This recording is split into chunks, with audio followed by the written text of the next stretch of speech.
యాదగిరిగుట్ట పట్టణంలో కూకట్పల్లి ఇస్కాన్ ఆలయం వారు నిర్వహించిన పూరి జగన్నాథ స్వామి వారి రథం యాత్రను ప్రభుత్వ విప్ బీర్లా ఐలయ్య ప్రారంభించారు. ప్రత్యేక పూజలు చేసి స్వామివారి రథాన్ని ఎమ్మెల్యే ప్రారంభించారు. ఈ కార్యక్రమంలో డీసీసీ అధ్యక్షుడు సంజీవరెడ్డి, మున్సిపల్ కౌన్సిలర్లు, భక్తులు పలువురు పాల్గొన్నారు.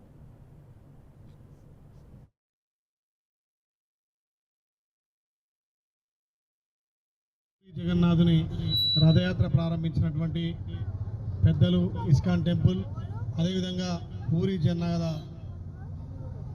భక్త మండలికి ఆ స్వామివారి ఆశీస్సులు ఎల్లవేళ ఉంటూ మీ అందరి దయాకృపతోటి ఈ పట్టణ ప్రాంతమే కాదు ఆలయ నియోజకవర్గం అంతా కూడా సుభిక్షంగా స్వామివారి ఆశీర్వాదం ఉండాలని కోరుకుంటూ, హిందూ సాంప్రదాయాన్ని కాపాడుకుంటూ హిందూ ధర్మాన్ని పరిరక్షిస్తూ చేస్తున్నటువంటి ఈ ఇస్కాన్ టెంపుల్ వాళ్ళు నిజంగా కూడా చాలా భక్తి పరవశంతోటి ఈ ప్రాంతం మీద ఇంకా కూడా ఆ స్వామివారి ఆశీస్సులు ఉండాలి.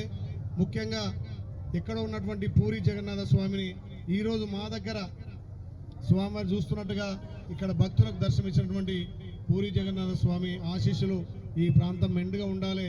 మీ అందరికీ ఆ స్వామివారి ఆశీస్సులతోటి ఈ ప్రాంతంలో మీ అందరి కృప కూడా ఉండాలని కోరుకుంటూ, ఇందులో నన్ను భాగంగా చేసినందుకు అదృష్టంగా భావిస్తూ మరొకసారి హరే రామ హరే కృష్ణ, కృష్ణ కృష్ణ హరే హరే.